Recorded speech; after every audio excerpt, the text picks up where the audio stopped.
Përshëndetje nga Enciklopedia Mjekësore. Do të flasim sot me një doktoresh të mirënjohur, është doktoresh Silvana Sadria, pneumologe, kënaqësi që jeni sot në emisionin tonë për të diskutuar për edemën pulmonare. Një temë e cila nuk është trajtuar shumë shpesh në fakt, por njerëzit preken dhe vuajnë nga ky problem shëndetësor. Fillimisht do të themi se çfarë është edema pulmonare. Të falenderoj për ftesën, Freskida. Si gjithmonë temat në lidhje me shëndetin kanë gjithmonë impaktin e tyre, sepse jam me parimin që kur flitet, njerëzit sigurisht që do marrin ata që i prek më shumë, por informohen më shumë për të qenë më të kujdesshëm gjatë jetës tyre. Edema pulmonare është e vërtetë ajo që thoni ju, është temë që nuk rrafet shpejt. Në gjuhën popullore njerëzit po të dëgjosh thotë mushkëria mblodhi ujë. Pra din këtë mushkëria ishte mushkëria me ujë. Këtë përkthejnë në gjuhën e përditshme në zhargonin njerëzit. Ama edema pulmonare është pikërisht kjo në fakt, grumbullimi i lëngjeve në alveolat e mushkërisë. Zakonisht faktikisht është sekondare, pra është një gjë tjetër shkaktar, jo vetë mushkëria, pavarësisht se zhvillohet në mushkëri. Dhe kryesisht vjen nga sëmundjet e zemrës, nga pamjaftueshmëria e punës së zemrës, apo nga sëmundjet e valvulave të zemrës, aortale apo mitrale, apo nga tromboembolit. Kryesisht pra është zemra, është sekondare edema, do të thonë sëmundja tek pjesa e mushkërisë. Mekanizmi është i tillë, duke qenë që zemra ka pamjaftueshmëri të punës së saj, për disa arsye, nga këto që thamë qoftë rregullimet e ritmit, qoftë hipertensioni arterial, qoftë sëmundjet kronike të saj të zemrës, nuk arrin të pompojë gjak mjaftueshëm dhe alveolat e mushkërisë, të cilët janë bërë për ta marrë oksigjenin dhe për të nxjerrë dioksidin e karbonit në gjendje normale, mbushen nga kjo plazmë, nga ky gjak që vjen nga pamjaftueshmëria e punës së pompës. Zemra është një pompë, kemi thënë. Dhe në fillim, kjo sasi plazme kap në fazat e para, po themi, kap vetëm indin lidhor të mushkërisë. Në momentin kur ajo futet dhe në këto alveola, siç e dim, janë qesat, ato globet që bashkë me njëra tjetrën formojnë pjesën e mushkërisë, dhe pikërisht kur futen në këtë pjesë të mushkërisë në alveola, kemi përmbytje. Ndodhet njësoj si mekanizmi i zakonshëm i përmbytjes, po themi të tokës nga uji, në këtë rast kemi të alveolës, nga gjaku, nga plazma, nga lëngjet që kanë ardhur nga pamjaftueshmëria normale e punës së zemrës. Pikërisht kjo është edema pulmonare apo uji në mushkërisë që njerëzit shpesh e njohin. Ju po na thoni pak a shumë mekanizmin e veprimit, pra vjen si një pasojë e një mos funksionimi të organit të zemrës, pra organit jetësor, të dyja janë organe jetësore. Natyrisht ka edhe faktorë të tjerë që ndikojnë për këtë, cilët janë? Një nga shkaqet kryesore dhe primare në shumicën e rasteve është pikërisht zemra, njëri organ. Tjetër është pamjaftueshmëria e veshkës. Mekanizmi është gjithmonë i njëjtë, pra një sasi lëngun i cili do drejtohet e do drenohet në rrjedhën e vete normale nga një mos funksionim, qoftë në rastin e parë siç tha zemra, qoftë tek veshka një hipervolemi, shkarkohet në pjesën e alveolave. Pra është veshka një. Një është një hipervolemi, për shembull kur marrin gjak nga aksidentet e rënda, kur ne marrim gjak në sasi të shtuar për të mbushur volumet, e atë ekziston mundësia që kjo pikërisht të kalojë, pra hipervolemia të kalojë tek pjesa e mushkërisë. Trauma të ndryshme, një apne gjumi, ka dhe ndaj thash që është sekondare, sepse janë pikërisht këto, diabeti, mos funksionimi pra. Dhe po të shikosh të smurët kronik në njerë nuk kanë vetëm një diagnozë. Në momentin që fillon ne kemi probleme të pjesës të zemrës, detyrimisht si komshie do vujt dhe mushkëria. Në momentin që kemi një diabet, pra mos funksionimin e saj, do kemi veshkën, pra shkojnë disa lloj organesh ku preken tek një smur kronik. Dhe të gjithë këto, pra diabetin, veshka, insuficienca kardiake, kanë predispozitën për të bërë edem pulmonare. Tjetër është në sithja shoku anafilaktik, pra një alergji, qoftë edhe medikamentoze, qoftë nga pickimi i grenzës, pra një alergji për një hershme, edhe kjo reagimi i trupit, edhe kjo çon në shkak mund të ndërlikohet me një edem pulmonare. Kemi edhe pastaj edemën iatrogenike që i themi ne, lidhur jo me organet, jo me mos funksionimin e organeve, ose ndryshe quhet sëmundja e lartësisë, pra kur kemi sportistët, mungesën e oksigjenit, pra ata që udhtojnë bëjnë hiking në lartësi të ndaja, kuptohet. Dhe njerëzit oksigjeni vërtet është më i pastër në sasi në lartësi, po është më i vogël në sasi. Dhe këta mund të bëjnë një edem pulmonare. Kemi pulmonit pastaj, domethënë pneumonit që të kalojmë tek pjesa vetë ku zhvillohet sëmundja, po themi. Kemi pneumonit që shpesh qoftë virale, qoftë bakteriale. Covidi për shembull që kaloi, po të shikojmë atë interstitiopatin që ne e përmendëm dhe njerëzit ndoshta e kanë dëgjuar gjatë gjithë kësaj periudhe. Është dhe një shkaktar i një edeme pulmonare. Ndonjëherë madje edhe ngatarrohen me njëra tjetrën. Po do të besoj të flasim më poshtë për një diagnozë diferenciale. Kështu që shkaqet madhore këto janë përdorimi i alkoolit, është një shkaktar. Edhe stili i jetesës. Sigurisht stili i jetesës, si duhanit. Pra, të gjithë këta ndikojnë në mos funksionimin e një organi, duke bërë këtë të mundur, të gjithë mund të çojnë në një mos funksionim dhe një derdhje plazma apo lëngjësh, pikërisht tek alveolat apo te pulmoni, siç ne themi. Le të ndalemi edhe tek simptomat. Ju thash janë të lidhura me problematika të tjera të organeve, por sigurisht që ka simptoma tipike të ujit në mushkëri, të edemës pulmonare. Po, simptomat janë lidhen kryesisht dhe me sëmundjen bazë, por kur ajo ndodh e përnjëhershme, duhet kemi parasysh që është fatale, pra kemi edemën pulmonare akute, që në qoftë se ne nuk ndërhyjmë, ajo shkon deri në fatalitet. Kemi edhe këtë gjën kronike që ne mund ta parandalojmë pra me këto. Dhe çfarë është kryesore? Zakonisht edema pulmonare shfaqet me një koll kryesisht natën, me një pamjaftueshmëri të frymarrjes. Pa pikërisht ky lëngu që tham që vesh alveolën, nuk arrin edhe alveola të prodhojë oksigjenin dhe ta shpërndajë, është bllokuar nga pjesa e këtij lëngut që tham. Apo kur kemi dëmtimin e vazave dhe arterëve që janë mbushura nga yndyrra, po themi. Dhe aty nuk arrin dot të pompojë oksigjenin, dhe ai ndjen një frymarrje gulqyse. Po ta dëgjosh në përgjithësi edhe njerëzit pse pishkolleni, thosë ai bën pishkollimin, pra ka një frymarrje shumë gulqyse. Nuk arrin do të shtrirë të rri sepse mbytet, ndjen atë ndjesinë e mbytjes, pa mjaftueshmërinë e marrjes krymës, që është një shenjë kryesore. Tjetër pastaj që shpesh ne themi njerëzve, një koll herë e thatë, po në momente të caktuara me një sekrecion si me gaze në ngjyrë roz, pra nxjerrin një gulbaze thonë pacientët, po është një sekrecion ngjyrë roz, është pikërisht ky përmbysja e elementeve të plazmës gjafut. Me këtë dhe e bën më shkumoze sekrecionin, që nuk është sekrecjon, por janë pikërisht të lëngjë që ne themi, po pacienti e percepton të tillë. Duhet ta alarmoj pacientin. Pastaj kemi pjesën tjetër, gjendjen e shokut, pra ti mbushesh me djersë, është një pamjaftueshmëri, ndaj thashë, kur ajo është akute që të zënë më një herë, është dhe fatale, që futet tek urgjencat mjekësore. Ajo gjendja e shokut, mbushja me djersë, pamjaftueshmëria, diskomforti, të gjitha këto e shoqërojnë një simptomatik të edemës pulmonare. Doktorisha, një neglizhencë ju thatë është fatale pra kur është akute, po nëse simptomat nisin të shfaqen gradualisht dhe një neglizhencë, sidoshta edhe pa vituria e mjaftueshme e pacientëve në këtë aspekt, sigurisht, mund të çojë besonin mund të ndërlikohet. Fatalitetet të tjera apo jo. Po, ndaj ne thamë më lart që janë këto sëmundjet shoqëruese dhe pacientët kur vënë re një vështirësi, një koll natën, një vështirësi ndryshe nga herët e tjera të frymarrjes, për persona që vuajnë nga insuficiencia kardiake e dallojnë, janë konfrontuar me atë pamjaftueshmërinë që jep pjesa e zemrës. Kjo është diçka tjetër, pra është diçka më e fortë.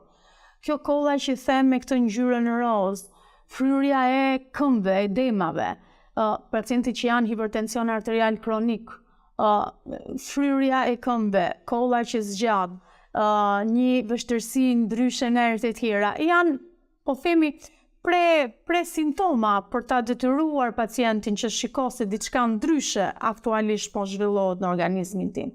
Dhe janë këto pikërisht që e çojnë tek mjeku shpesh herë. Duan pirsit, vënë re që kolla është një lloj ndryshe, pamjaftueshmëria është ndryshe, pamundësia për të qenë shtirë ose për të ndenjur me 2-3 jashtëk për të fletur natën, Dhe kjo është një arsye që vjen gradualisht, pra ai sot e ndjen më pak, nesër më pak, një herë më shumë, pra janë arsye për të detyruar që diçka po ndodh. Që këto janë ato paralajmërimet që ndoshta edema pulmonare tek sëmundjet kronike çon sinjale dhe do detyrojnë pacientit që të vejë te mjeku. Kurse ju thash, edema pulmonare akute është urgjencë mjekësore, është fatale, shpeshherë, pra kur themi është urgjencë mjekësore, nëse pacienti nuk mushet dot me frym për një herë, ka sputim nga rrema e gjaku, ka një takikardi të shpeshtë të zemrës, pra pulsi që i rreth shumë, është urgjencë për të shkuar në spital dhe për të trajtuar, dhe ne do flasim edhe për trajtimin pastaj më poshtë.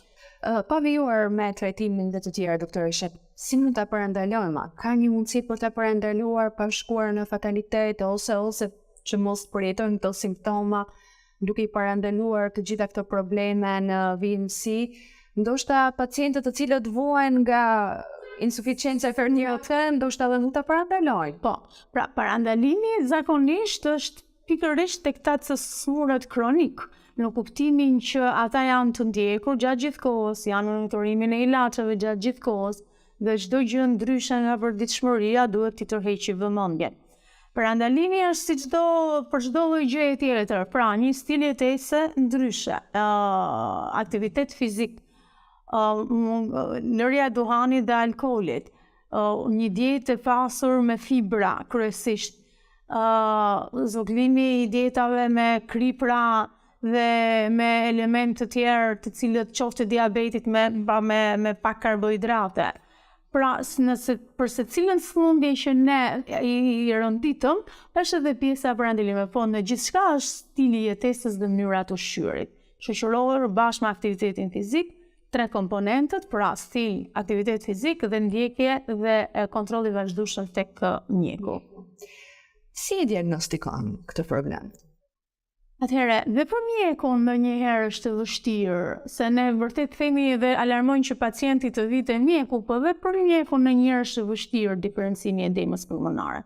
Përveç shkaqeve thash kur është akute, ti e dallon pacientin që sapo vjen që pa ngopje, sikur u mbytet, ku e percepton dhe vetë, ka të frymëmarrjen ngulçuese, këtë kollën me këtë sputumin, po themi, me gazet në ngjyrë trëndafili, ngjyrë roz. Pjesa tjetër pastaj është një diagnozë diferenciale, sepse jemi në terrenin e insuficiencë kardiake, për ta diferencuar pastaj me këtë. Dhe diagnoza është klinike, pra me këto shenja që tham, bëhet një radiologji, gjithmonë një radiografi, ku shikohet një intersticiopati, e cila prapë do na diferencojë një shtim i vizatimit pulmonar, ndonjëherë ka flu, në momentin që ka dhe sasi të shtuar, mushkëja del flu, nuk arrin dot ku është pulmoni, ku iku pulmoni. Po, sepse është rizatimi vjen te pjesa e alveolave që e bën të dukshme në gjërat normale. Kur alveola është mbushur me lëng, rizatimi lëngu nuk e deporton dhe ti do shikosh pjesën flu. Në këtë rast është kollajt dhe për mjekun, sepse po themi është komplet. Rastet është ku kemi këtë intersticiopatinë. Imagjinoni një duhan pirës ose një insuficiencë kardiake që këtë shtimin e këtij vizatimit pulmonare ka dhe në gjendje normale. Pra, po themi një fibrozë, apo një ngjarje me stresin respirator, unë pa qëllim me thash pjesën e Covidit përpara. Tjetër është ekzaminimi objektiv, pra në stetoskop dëgjojmë rralet kërcitse, i themi, në ato krepitante, shqitse, që sa rrin dot, bën atë zhurmën që del dhe dallohet klinik, domethënë kur e shikon pacientin ose ai ta referon, ti e dëgjon dhe me stetoskop në pjesën e mushkisë. Sigurisht që kompletohet pastaj me ekzaminimet biokimike, që sipas rasteve caktuara pra mund të kemi alternime të bilancit biokimik, qoftë azotemis, kreatinemis, qoftë diabetit. Bëhet matja e astrograma, matja e gjakeve në gaz, gjakut me gaz, këtu shikojmë mungesën e theksuar të oksigjenit. Pra, diagnoza, si gjithmonë ekzaminimet, anamneza është shumë e rëndësishme, pra i theksohet dhënat ato që pacienti një anamnezë kujdesshme, edhe në qoftë se është akute, pra dhe bëhet fjalë më shumë te kjo te pjesa e këtyre edemës kronike, po themi, e ndërlikimit të një sëmundje, anamneza është shumë e rëndësishme, e shoqëruar me ekzaminim radiologjik dhe të dhënat e tjera biokimike. Shpesh herë në fakt në organizimin në njerë edema pulmonare, ndaj them që po themi skena zhvillohet në mushkëri, ama faktorët janë nga jashtë. Pra mushkëria mbartë dhe detyrohet të mbajë atë që organet e tjera nuk po arrin të funksionojnë. Dhe në njerë kemi edhe dilemën ta trajtoj kardiologu apo pneumologu. Po thash skena zhvillohet në mushkëri, gjithmonë duke bërë diagnozën diferenciale, arrin pastaj dhe trajtimin. Por në shumicën e rasteve thash është zemra shkaktari i kësaj patologjie. Le të ndalemi tek trajtimi tashmë. Është shumë e rëndësishme. Ju thatë që është ndonjëherë kjo dilema, kardiologu apo pneumologu. Mund të ketë raste që të bashkëpunojnë mjekët, sigurisht të dy specialistët. Patjetër. Cili është trajtimi efikas? Trajtimi bazë, po themi, ajo e urgjencës njësore në momentin që shkojnë, është pikërisht largimi i ujit. Pra, i këtij shkombimi, i këtij pelgu gjaku, plazme, lëngjesh që i kanë hyrë në mushkëri është largimi dhe gjëra janë diuretikët. Pra, ose shkarkusit, si që njohin pacientët, diuretikët. Ndonjëherë shkohet në sasira shumë të mëdha madje, gjithmonë duke ruajtur hipovolemin, hipervolemin, pra volemin që ndodh. Është dhe marrja e oksigjenit, si gjithmonë me masë oksigjenit, ndonjëherë me presione edhe të mëdha që të arrin të hapin këtë alveololën, cila është mbyllur tashmë nga është ndymyer, është skuqur nga pjesa e lëngut. Trajtimi bazë është kjo në lidhje me edemen, po. Pastaj tham, duke qenë që smuri është kompleks, kuptohet për çdo patologji do kemi trajtimin, monitorimin e hipertensionit me antihipertensivët, diabetit me antidiabetikët. Pra gjithçka është në terren të sumjes kryesore, por baza e këtij trajtimi është kjo. Në rastet kur kemi shkaktari na çon vetë trajtimi. Kur ne kemi gjetë shkaktari, edhe trajtimi është në varësi të kësaj. Në rastet kur kemi intersticiopatinë, atëherë kemi edhe kortizonikët. Pra, mjekimi gjithmonë është kompleks, ndaj dhe është gjithmonë konsult pneumolog, kardiolog. Pra, dhe në rastet kur kemi zhvillimin e një edema pulmonare nga sëmundjet pulmonare dhe që do merret pneumologë me të, gjithmonë do jetë e nevojshme konsulta me kardiologun për të parë organet e tjera se si janë në funksion që për të vënë terapinë bazë. Dhe kardiologu në momentin që e diagnostikon dhe e ka trajtuar, gjithmonë më pas i kërkon një konsult tek pneumologu për të parë dhe ndoshta në pasojë që mund të ketë lanë të pjesa e mushkërisë. Prandaj dhe gjithmonë puna është në ekip, themi, sidomos për rastet e hospitalizuara. Ndërsa për rastet pastaj ambulatore, gjithmonë edhe ne të njëjtën gjë bëjmë konsult, pra e dërgojmë pacientin në rastin ku e kemi dyshuar te kardiologu për të shikuar ose për të rishikuar terapinë që ka, në mënyrë që dozat e shkarkuzëve që merr mos kanë nevojë në modifikim, gjithmonë në funksion të klinikës dhe lehtësimit të pacientit. Po në rastet e urgjencës, çfarë duhet të bëni? Thash, urgjenca është fatale, pra kur edema është pulmonare akute, njerëzit duhet kuptojnë që mund shkojnë deri në vdekje. Pra nuk është ajo gjëja që ai sot një natë kishte një koll, nesër kishte një vështirësi krymare, nuk jemi në këto kushte. Jemi në një gjë akute të menjëhershme, që pacienti ndjen pa mjaftueshmërinë direkt marrjen skrymbës. Ka një takikardi të shpejtë, pra shikon që pulsi i zemrës i rritet mbi 100. Sepse punon tani në këtë rast dhe mushkëria që s'ka funksionin e saj të plot, dhe zemra në mbi ngarkesë, në volum të shtuar. Kështu që në tilla raste në ambientet shtëpiake nuk di të them sepse jo të gjithë është të kenë në shtëpi një diuretik. Nëse do ta kishin do ishte mirë, por gjithmonë është me konsult me një, domethënë me konsult me një profesionist. Që në tilla raste pacienti i drejtohet gjithmonë urgjencës, ose pikës shëndetësore më të afërt. Kur them urgjenca, pikës shëndetësore më të afërt, pra kjo është menaxhuar të interpretojmë menjëherë të telefonojnë urgjencën dhe të shpëtojnë jetë. Po, sepse thash ajo është fatale, nuk të madje edhe në urgjencë menjëherë po të jesh edhe mënyra e shpejtësimi i ekzaminimeve që bëhet duhet jetë në kohë që të kemi, sepse tash është një gjë fatale, është puna e infarktit miokardit. Pra futet në urgjencat e mëdha, fatale për jetën, që se duket si gjë e lehtë, si për një diuretik, për një dozë të shtuar diuretiku, që ti shkarkon, pacienti mundet të humbas jetën. Që në të tilla raste, thash dilema në klikën më të afërt mjekësore. Ne do të kemi një material të përgatitur në këtë çast dhe do rikthehemi sërish në bisedën tonë. Fakte për mushkëritë. Një i rritur mesatar merr frymë rreth 15 herë në minutë ndërsa pushon. Një person mesatarisht aktiv thith 5.000 gallona, pothuajse 20.000 litra ajër çdo 24 orë. Truri juaj dërgon automatikisht mesazhe që të merrni frymë edhe kur jeni në gjumë. Truri monitoron nivelet e oksigjenit, dioksidit të karbonit dhe acidit në gjak.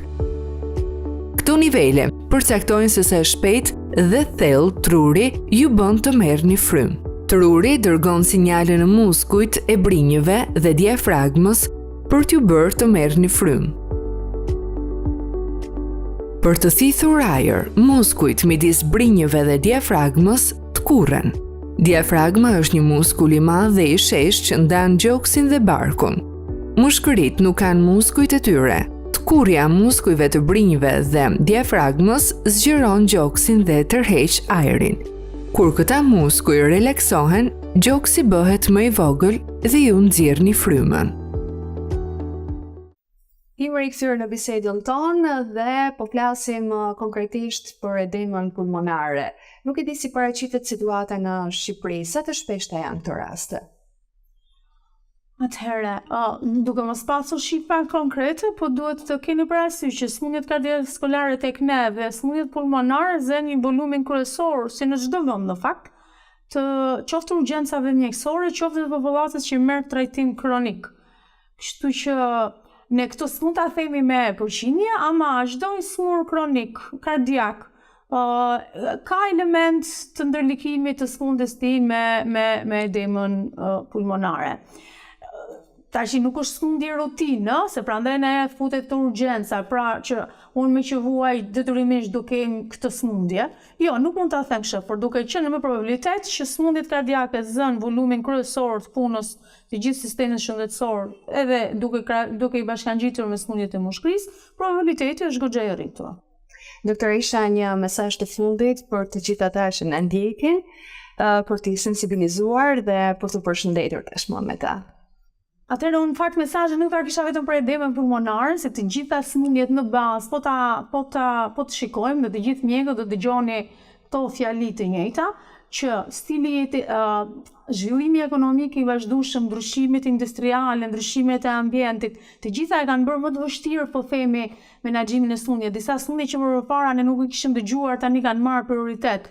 Kështu që stili i jetesës, mënyra se si ushqeni, zhvillimi i një aktiviteti fizik dhe kontrollet periodike që kapet që njihen të herpashershme tek mjeku do ishin një shtyllë e një rësan të medaljes për të parandaluar shumë sëmundje, jo vetëm edemën pulmonare.